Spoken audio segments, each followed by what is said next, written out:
Hi everybody, welcome back to another episode of On the Road with the Fish Guy. I am Jay the Fish Guy. Thanks for joining us today. So today I got another list for you. The idea for this video came from a viewer, Vandal, I think was the name. And he was curious on what I had to say about ways to keep our aquariums cool in the hot weather. Being up here in New Hampshire, I take it for granted that some people are already in the full swing of summer and 90-plus degree weather. Luckily, it's still pretty cool up here for us for the most part. So today, I have a list. My top 5 ways of helping keep your aquarium cool. So let's start right off with number 5. Number 5 is passive cooling. And what I mean by that is if you have a tank where you're running some kind of glass canopies or a closed top, is to actually open the top if possible.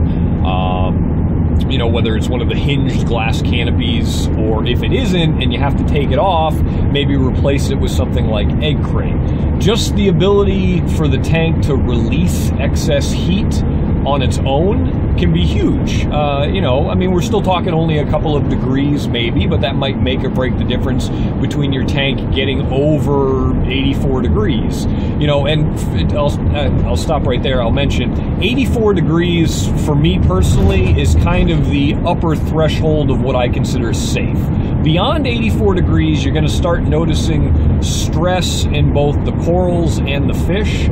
Oxygen levels start getting low because the warmer the water, the less oxygen it holds, so it becomes more dangerous for all the inhabitants. You're not going to notice things dying at 84 necessarily, depending on what they're used to, but that's a good point to start being concerned that, hey, you know, I need to start doing something. So, all right, back on topic. Number 5, the passive cooling. Open your canopies if you can. If you can't, take them off. Put something like egg crate over the top. If you have a sump and a cabinet, you know, an aquarium stand, open up the stand, because a lot of times those stands aren't vented as well. You know, some of them are open on the back to, you know, let good airflow go through, but if it's not, and maybe it's homemade and it's sealed tight, that holds in all the heat from all of our equipment and can actually raise the temperature. So make sure to open up those cabinets, maybe put in some vents if you don't have any. Again, passive cooling. You're not physically doing anything, you're not spending any money, you're just trying to get it to release the heat on its own. So number 4, check your equipment. Are your heaters set properly? Are they still running even though it's 80 degrees? You know, I did a video on heaters. You know, if they're failing and they're sticking on, or they're maybe not turning off when they should, and the thermostat's starting to go, it might be a good time to replace your heater and make sure that that's working properly. Other equipment as well falls into this number 4. If you have an in-the-sump pump, as opposed to an external pump, sometimes those pumps release a lot of heat. I know the mag drive pumps specifically are horrible. They actually get quite warm, and they can actually heat the water up, depending on the size and the volume of your system, pretty substantially, like even a few degrees. So pumps, power heads, the newer ones don't tend to really be an issue. They tend to be pretty energy efficient, but any pump in your system that you're using, whether it's a feed pump or for a reactor, your return pump, older style power heads, if you can reach in and they're actually warm to the touch underwater, they're heating your water. So you want to maybe use this as a good excuse to upgrade to a more efficient version.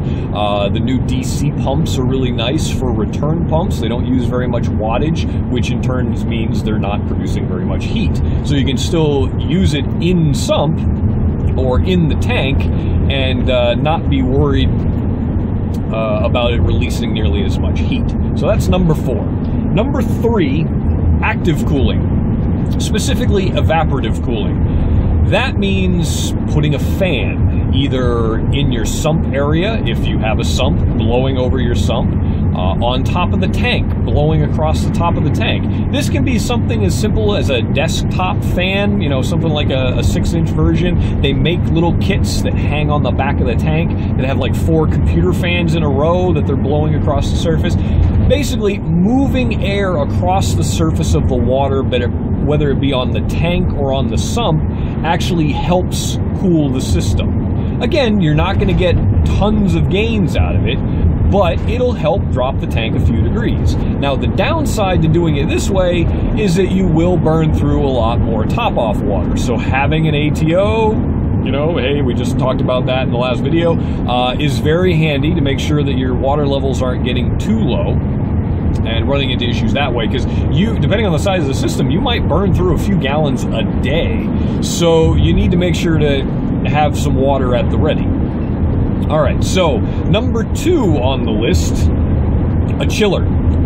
Now, probably the most expensive option on the list, and it's not number 1, and I'm sure some of you are kind of confused by that. I'll get to that in a minute. If you have a large system, you've looked at 5, 4, and 3 and go, hey, I'm doing everything I can, it just ain't happening. You know, I live in an area where it's 90+ degrees all the time, and my tank is just crazy. I can't do anything. All right, well, a chiller is going to be probably your best bet. You can size it appropriately for your system, set the thermostat on it, and kind of walk away. That's it, you're done. Your tank is going to be at whatever temperature you want it to be. Now, there is a downside to chillers. Chillers, unfortunately, because of how they work, they cool the water, they heat your room. They will pump out pretty massive amounts of heat, and depending on the size of the room, or if it's an equipment room or a closet or whatever, these need to be well ventilated. You can't tuck them into a cabinet and not have ventilation, because you'll kill the chiller, the efficiency goes down, and eventually it just kicks the bucket. So anyway, it needs to be out in the room or in open equipment room and breathe well.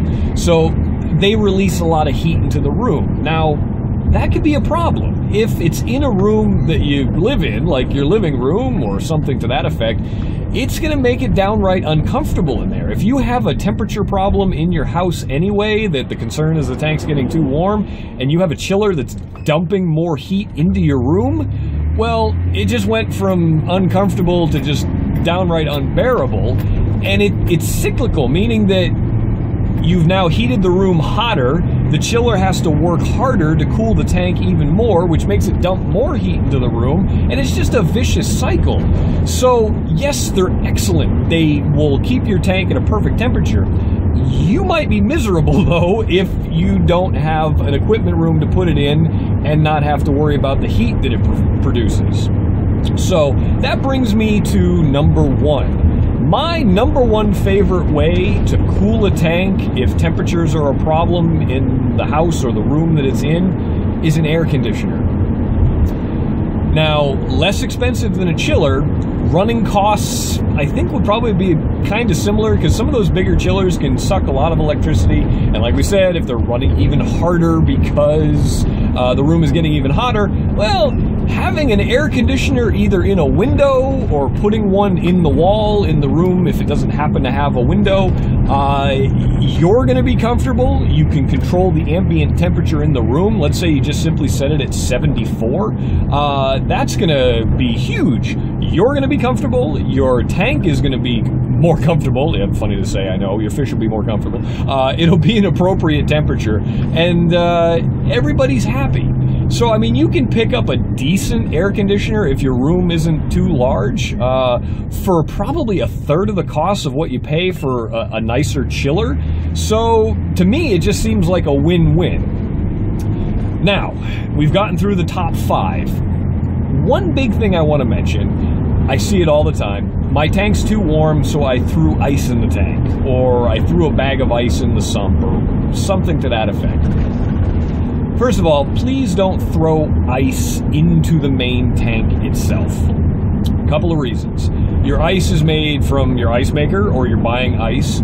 The water used to make that ice isn't necessarily pure. So if this is a reef tank, a saltwater tank, and you're dumping ice in there, you're also potentially dumping in other contaminants that will lead to algae issues. So that's a big problem. The other problem is you have no control over how quickly you cool down the tank. If your tank is at 82, 84, and you dump in some ice, and you dump in some more, and you keep doing it over the course of a couple hours, and you bring it down to 76, you can actually stress your fish out, stress the corals out. Change quickly on anything, whether it's a water parameter like pH, KH, salinity. Anytime you change something quickly, it's no good, and temperature is no different. You don't want to cook them too fast, and you don't want to freeze them too fast either. So don't put ice in the tank. The same really kind of goes for in a bag in the sump. It's a good Band-Aid. If you're trying to hover and keep it below 84, and you throw like a Ziploc sandwich baggie of ice down there every now and again to keep it maintained, okay, that's not bad. You're not putting the water in your tank by melting the ice in the tank, so that's good. And you're not putting a bunch in at a time trying to lower the temp by like 8 degrees.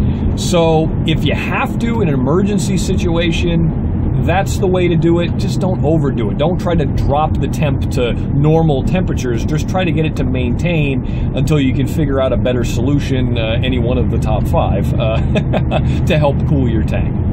So, thanks a lot for watching, guys. If you're not a subscriber, please hit the subscribe button. I really appreciate all of the comments and the questions. Keep them coming. Any ideas for videos, love to hear them. And thanks a lot, guys. We'll see you next time.